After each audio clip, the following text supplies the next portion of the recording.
서기 30년 어느 봄날 예수님과 일단의 무리들이 예루살렘 성 안으로 들어오십니다. 예수님은 한 번도 멍에를 메어보지 않은 어린 나귀를 타시고 그 뒤에 예수님의 12 제자와 그리고 갈릴리부터 따라온 많은 무리들이 함께 들어옵니다. 예수님께서 통과하신 그 문은 예루살렘 동문이었습니다. 우리가 이스라엘로 성지순례를 가면은 반드시 예루살렘을 찾게 되는데 예루살렘에는 모두 8개의 문이 있습니다. 그 8개의 문 가운데서 동문이 매우 특별합니다. 그것은 일단은 저 동문 하나가 예루살렘 성전으로 직통할 수 있는 유일한 코스이기 때문에 그렇습니다. 그래서 저 동문과 관련해서는 굉장히 다양한 명칭들이 있습니다. 동문 그렇게 부르기도 하고 골든게이트, 황금의 문 그렇게 부르기도 하고 수산문 혹은 미문, 뷰티풀 게이트 또 이렇게 부르기도 합니다. 자, 예수님께서 저 동문을 통해서 많은 문 가운데 동문을 통해서 들어오신 데는 이유가 있습니다. 표면적인 이유, 상식적인 이유는 그겁니다. 여러분 아시는 것처럼 예수님께서 예루살렘으로 올라오시기 전에 6월절 6일 전에 베다니에 머물고 계셨습니다. 그런데 베다니라고 하는 곳은 바로 여리고 그 다음에 베다니 그 다음에 예루살렘입니다.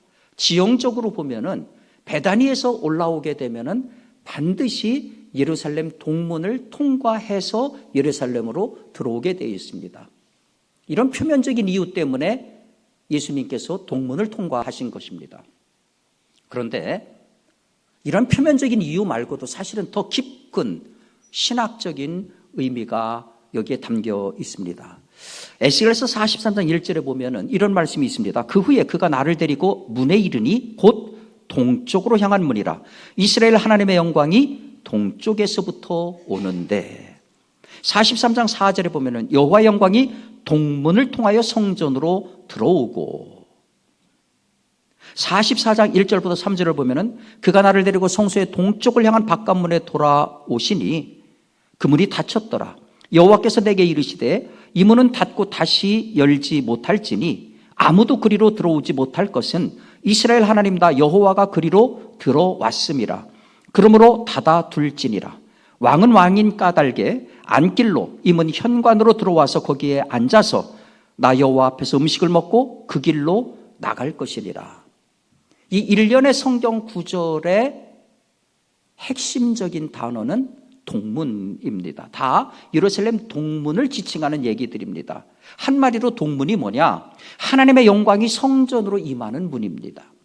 이 문은 죄인들에게는 닫혀있는 문이고 이 문을 열 수 있는 분은 메시아 곧 그리스도만이 여실 수가 있습니다. 그래서 이 동문을 가리켜서 천국으로 가는 황금문, 골든게이트 이렇게 부르는 겁니다. 이 동문에 관련된 성경의 예언을 이루기 위해서 예수님은 의도적으로 동문으로 들어오신 겁니다.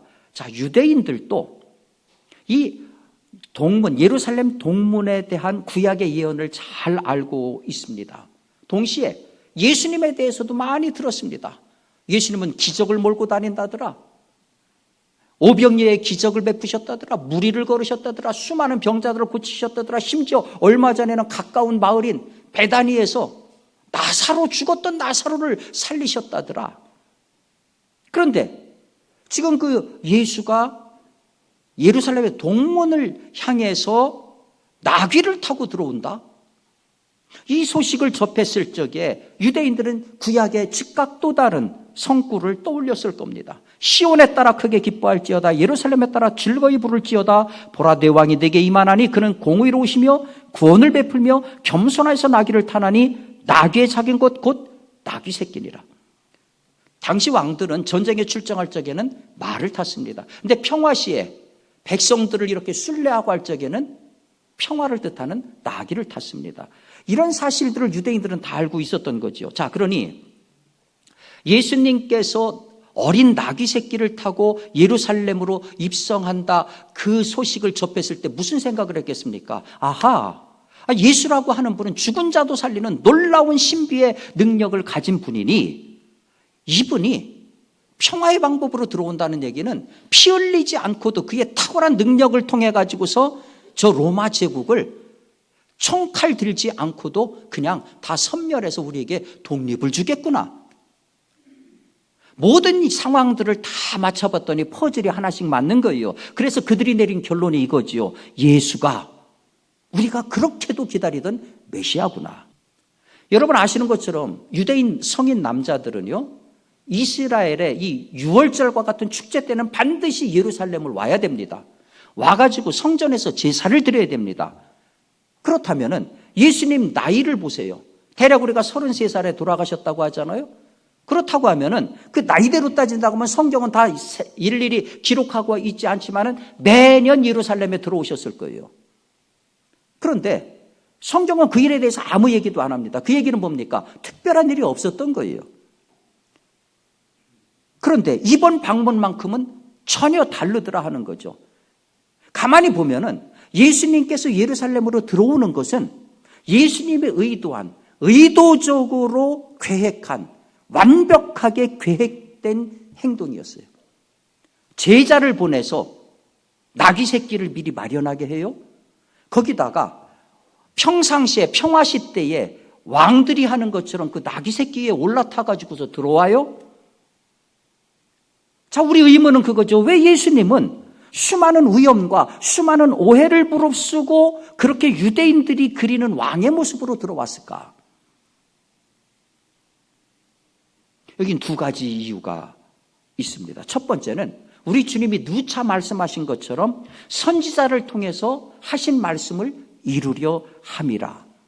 지난주에 우리가 말씀을 통해서 같이 나눈 것처럼 예수님은 어느 시점이 됐을 때 이제 내가 예루살렘에 가가지고서 죽어야 되는구나. 그거를 인지하셨어요. 그래서 예루살렘으로 올라가시기로 마음을 굳게 했다. 지난 시간에 우리가 함께 나눈 말씀입니다. 그러니까 예루살렘으로 들어온다는 얘기는 하나님이 계획한 그 평화의 평화를 이루기 위한 입성이다 하는 겁니다. 서로 피를 흘리고 복수에 복수를 하는 힘의 논리 가지고는 진정한 평화를 이룰 수가 없다. 나를 희생해서 남을 섬기는 그 방법만이 진정한 평화를 이룰 수 있다. 그래서 하나님께서 평화의 왕으로 예수를 이 땅에 보낸 것이고 그 뜻을 따라서 예수님께서 왕이 들어오는 예루살렘 동문으로 왕의 모습으로 들어온 겁니다. 문들아 너희 머리를 들지어다. 영원한 문들아 들릴지어다. 영광의 왕이 들어가시리로다. 영광의 왕이 뉘시며 만군의 여호와께서 영광의 왕이시로다. 바로 그 하나님의 뜻을 따라서 겸손과 평화의 상징인 어린 야기를 타고 입성하신 것이죠. 그러니까 예루살렘 입성이라고 하는 것은 평화의 왕되심을 선언하는 영광의 입성입니다. 자, 왕이 입성하는데 유대인들이 호산나 부르고 겉옷 깔고 왕으로 맞아들이는 거 예수님이 안 말리시지 않아요. 이런 목적 때문에 예수님은 아주 특별한 입성을 하신 겁니다. 또 하나 예수님께서 특별한 입성을 하신 두 번째 이유는 이런 거예요. 영광은 감당해야 되는 무게가 있다는 것을 우리에게 알려주시기 위해서입니다. 영광은 감당해야 되는 무게가 있다. 여러분 생각해 보세요. 수많은 사람들이 환호할 때 예수 마음이 어땠을까요? 물론 평화의 왕이라는 자의식이 있었기 때문에 뿌듯하기도 하셨겠죠. 그런데 예수님은 또 다른 무거움이 그 마음에 없었을까요? 이 영광이 어떤 무게로 나에게 다가오는지 그거 모르셨을까요? 여러분 잘 아시잖아요. 예수님 예루살렘 들어오시고 난 이후의 행적을 보십시오. 예루살렘 성전에서 성전 숙청하면서 종교 지도자들과 부딪힙니다. 감람산에서 기도하다가 드디어 체포되십니다. 세 차례나 신문을 받고 빌라도 재판을 받고 고문과 십자가형을 당합니다. 자, 그 영광의 순간이 끝나고 그 다음에 모든 것들은 완전히 회색이고 검은색입니다. 고난이고 고통입니다. 예루살렘 입성이 평화의 왕이라고 하는 영광의 입성이라고 하면은 그 영광 이후는 그 영광이 감당해야 되는 무게, 바로 무게였다는 거죠. 그 무게의 최종이 십자가였습니다. 그래서 십자가라고 하는 것은 예수님한테 있어서 영광을 감당해야 되는 무게였던 것입니다. 그 무게가 얼마나 가혹한 무게입니까? 예수님이 오죽했으면 아버지여 할 수만 있으면 이 잔을 내게서 지나가게 하옵소서. 얼마나 무게가 무거웠으면 그런 기도까지 하셨겠습니까? 그렇지만은 예수님은 아신 거예요. 영광은 반드시 상응하는 무게를 요구한다. 나에게 이 영광의 무게는 십자가다. 값을 치르는 자만이 영광을 누릴 수 있다. 영광의 무게 결코 가볍지 않습니다. 저게 어디 레슬링 뿐이겠어요? 어디 스포츠 뿐이겠어요? 우리 인생 만사가 다 똑같아요. 영광을 위해서 고난의 대가 치러야만 되는 거죠. 예수님은 반대예요. 십자가라는 영광의 대관식을 치른 후에 십자가라고 하는 영광의 무게값을 치른 것이 예수님의 일생이었습니다. 자, 앞이 됐든 뒤가 됐든 영광은 반드시 상응하는 무게를 우리에게 요구합니다. 이게 사람 사는 상식이에요. 놀라운 것은 이거 상식인 줄 다 아는데 우리는 이거 원하지 않아요. 우리는 호불호가 분명하잖아요. 영광은 좋아해요. 고난은 싫어해요. 근데 이런 일은 없어요. 고난이 없고 고통이 없고 문제가 없는 인생? 그게 어디 있어요? 무게 없는 영광의 메달? 그게 어디 있어요? 남편이 아들하고 고기잡이를 나갔어요. 며칠을 들어오지 않는 거예요. 아내가 애 같았어요. 잠을 못 자고 뜬 눈으로 세웁니다. 며칠 후에 마침내 남편이 들어왔어요. 너무 기뻐서 와라 껴안았어요. 잠시 후에 보니까 아들이 없어요. 여보, 근데 우리 철규는 어디 있어요? 철규. 내가 조금 이따 얘기해 줄게. 여보, 내가 이번에 정말 귀한 생선을 잡아왔는데 이거 우리 요리를 해 먹어야 되니까 당신 미안하지만 동네 가가지고 좀 후라이팬 좀 빌려와. 근데 후라이팬을 빌려오는데 절대로 한 번도 고난을 겪지 않은 집에서 빌려와. 이상하다 하고 가가지고서 뭐 가벼운 마음으로 갔는데 빈손으로 돌아왔어요. 어느 집을 가도 고난 없는 집, 고통 없는 집이 없는 거예요. 그때서야 남편이 이야기합니다. 여보, 이제는 그 고난이 우리 차례인 것 같아. 그러면서 아들 칠규가 죽은 얘기를 해주는 겁니다. 여러분, 고난 없는 인생은 없어요. 고난 없는 집 없어요. 단 한 집도 없어요. 근데 더 놀라운 사실이 뭔지 아세요? 이사야서 45장 7절에 이런 말씀이 있어요. 나는 빛도 짓고 어둠도 창조하며 나는 평안도 짓고 환난도 창조하나니 나는 여호와라. 이게 무슨 말이에요? 놀랍게도 하나님이 고난도 창조하고 고난도 주관하고 고난도 허락한다는 거예요. 아니, 고난을 피해서 평안 얻으려고 하나님 앞에 나왔는데 그 하나님이 고난을 만들고 고난도 준다? 이거 얼마나 상심되는 얘기입니까? 그런데 여러분, 더 충격적인 건 뭔지 아세요? 우리 주님이 우리에게 하시는 요구예요. 나 따라오려면은 자기를 부인하고 날마다 자기 십자가를 지고 나를 쫓을 것이니라.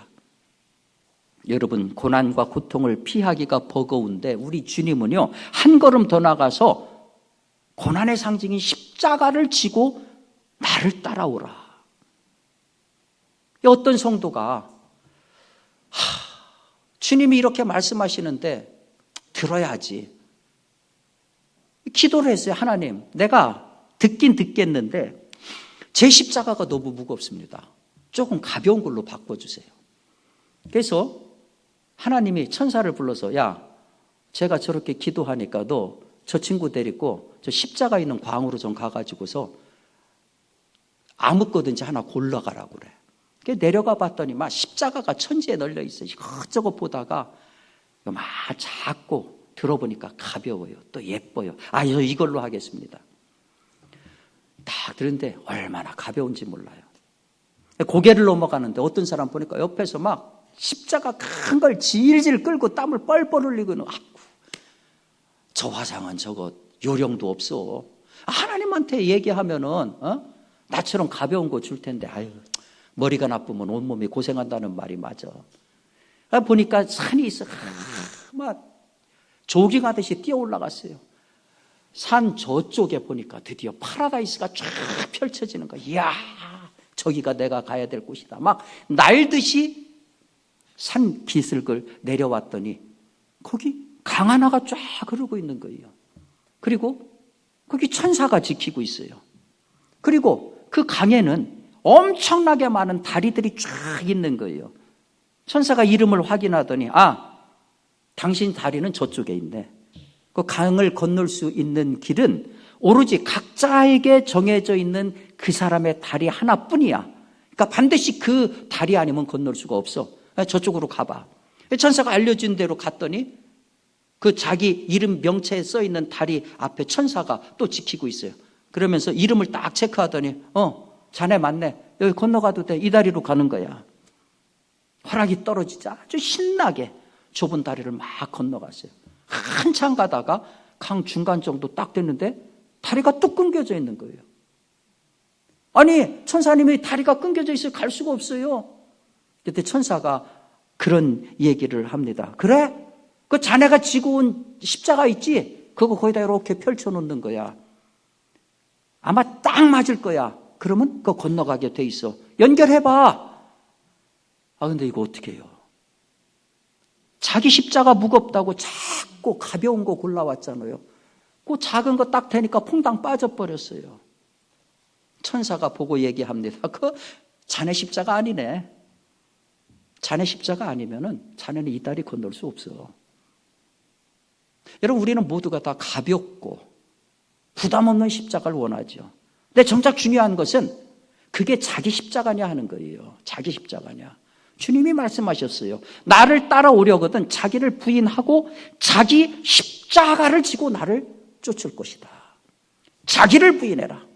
자기 십자가를 져라. 이건 여러분 굉장히 기가 막힌 논리적 연결입니다. 자기를 부인하다. 무슨 얘기입니까? 중심성이 이동되는 겁니다. 지금까지 나를 지배했던 내 의지, 소원, 뜻, 여기에서 그 중심이 예수님의 말씀, 예수님의 명령으로 옮겨가는 거예요. 이런 중심성이 이동이 돼야 그 다음 말이 들어오는 거죠. 자기 십자가를 져라. 이 말이 들어오는 거예요. 여러분, 십자가 뭡니까? 가장 싫어하고 혐오하는 것의 상징이 십자가예요.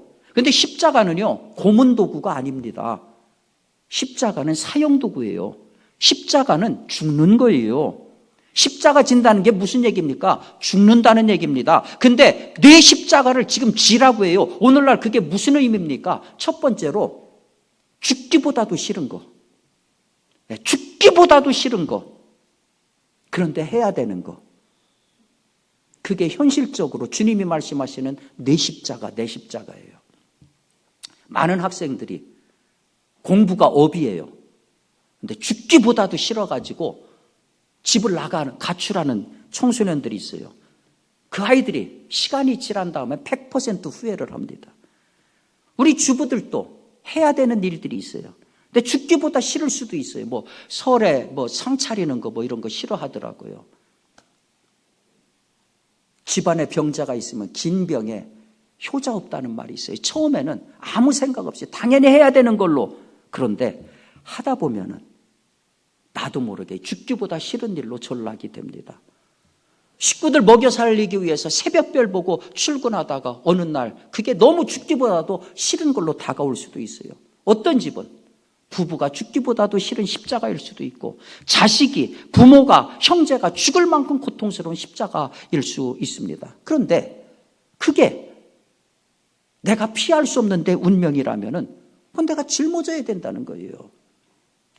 내 십자가를 져라. 두 번째 의미가 뭡니까? 세상이 죽을 만큼 싫어하는 거예요.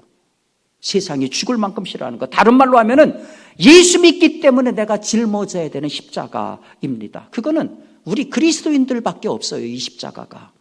세상은요, 예수 싫어하고요, 세상은요, 복음 싫어합니다. 그런데 내가 복음대로 그 싫어하는 사람들 한가운데서 살려면요, 핍박받게 돼 있어요. 경건하게 살려면 핍박받게 돼 있어요. 1년에 우리가 한 생명 복음 전도하자. 예수 믿으라는 말을 입 밖에 내기 어렵잖아요. 예수 믿으라는 말이 우리 광에 저 광에 처박혀가지고 지금 녹슬어 있잖아요. 그만큼 부담스러운 거예요. 그런데 가만히 생각하면 예수는 나 위해서 죽었다고 그렇게 입으로 이야기하면서 그 예수 소리 입 밖에 내는 것조차 하지 못한다면 우린 진짜 염치 없잖아요. 세 번째로 내 십자가라 져라. 그 십자가가 뭡니까? 가장 싫어하는 그걸 하라고 하는 주님 말씀이 십자가예요. 싫어하는 사람 사랑해라. 그 주님 말씀이 견디기 힘든 십자가예요. 여전히 감정적으로 그 사람하고의 벽이 확 남아있는데 이런 사상 다 무시하고 일방적으로 사랑하라고 하는 그 일방적인 명령 자체가 견디기 힘든 십자가다 하는 거죠. 근데 여러분, 주님께서 우리한테 십자가 지라는 얘기가 우리 망하라는 얘기가 아니잖아요. 우리 죽으라는 얘기가 아니잖아요. 사실은 그렇게 해야 네가 진짜 산다는 얘기 아닙니까? 이거 십자가 아니더라도 세상 이치도 똑같은 거 아니겠어요?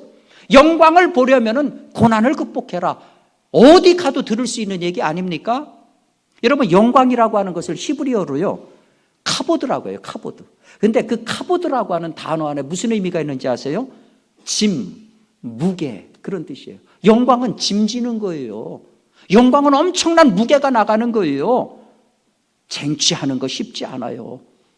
그런데 영광을 쟁취하려면은 부담을 짊어져야 돼요. 가볍지 않아도 짊어져야 돼요. 이게 신앙을 떠나서도 이게 사람 사는 이치입니다. 우리 신앙에도 똑같은 거예요. 내 십자가 지지 않으면 우리는 하나님하고 상관이 없는 존재입니다. 우리는 부활의 영광 다 얘기합니다. 그러나 십자가 없으면 부활의 영광이 없습니다. 오늘은 우리의 주님 왕되심을 기념하는 종려주일입니다. 영광의 왕을 찬양하는 주일이에요. 그런데 여러분, 오늘을 지칭하는 또 다른 용어가 있습니다. 고난주일입니다. 그 영광을 위해서 고난을 치르신 주님을 기념하는 고난주일이에요. 이제 내일부터 주님의 마지막 6일이 시작이 됩니다.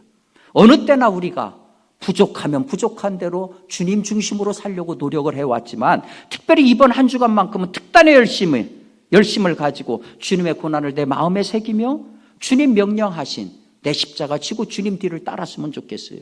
필리핀 일부 교회는요, 이 고난주간 동안에 진짜로 주님의 고난에 동참한다고 실제로 십자가에 달려서 여기다 생못을 십자가에 달린 상태에서 이 손바닥에다가 생못을 박기도 합니다. 아, 진짜 대단해요. 근데 우리가 다 따라 할 거는 아니잖아요. 그죠? 우리는 우리가 할 수 있는 영광의 무게를 실천하면 됩니다. 그래서 제가 이번 한 주간 예수님의 뒤를 따르는 그와 같은 영광의 무게 실천 전략을 말씀드릴게요. 첫째, 금주 고난주간 꼭 특별 새벽 예배 동참하시기 바랍니다. 금번 고난주간 하루 한 끼 이상 꼭 금식하시기 바랍니다. 금번 고난주간 특정한 시간을 정해서 단 10분만이라도 말씀 묵상하고 기도하는 시간 갖기 바랍니다. 금번 고난주간 한 가지만이라도 선한 사역 실천하기 바랍니다. 가난하고 불쌍한 사람 주변에 눈에 띄면은 여러분 지갑 열어서 자선 베풀고요. 다른 사람 호스피스 병동에 가서 내 시간 다 할애해가지고 여러분들 봉사하고요. 의미 있는 공공행사에 참석하고요. 그러니까 여러분 상황에서 가능한 어떤 것들을 꼭 하나 이상 실천할 수 있기 바랍니다. 이 작은 실천을 통해서 나를 따르라고 하는 주님의 초청에 응답하는 그런 복된 성도들 되시길 주님의 이름으로 축원합니다.